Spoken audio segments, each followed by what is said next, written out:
ఈ రోజు ఉదయాన్నే ముగ్గు వేయడానికని మా పిల్లలిద్దరిని నిద్రలేపాను. మరి సంక్రాంతి పండగ కదా, మా పాపను బాబును అనుకున్నట్టు నిద్రలేపాను. ఇద్దరు లేచారు, ముగ్గు వేయడానికని వచ్చారు.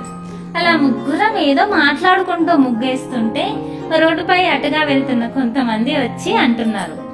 అది కూడా ఎస్పెషల్లీ నా కొడుకుతో అంటున్నారు, అదేంట్రా మగ పిల్లవాడి అయ్యుండి ఆడపిల్లలాగా నువ్వు ముగ్గేస్తున్నావు, మగపిల్లలు ఎక్కడైనా ముగ్గులు వేస్తారా, వెళ్ళి పడుకోపో అంటూ సలహా ఇచ్చారు. ఏ మగపిల్లలైతే ముగ్గులు వేయకూడదా, అయినా మగరాయుడులా ఉద్యోగం చేస్తావా అనే మాట అనడం ఆపేయడానికి ఇంత సమయం పట్టిన సొసైటీకి ఇంకా ఆడపిల్లల్లా ముగ్గులు వేస్తావా అనే మాట అనకుండా ఉండడానికి ఇంకెంత సమయం పడుతుందో.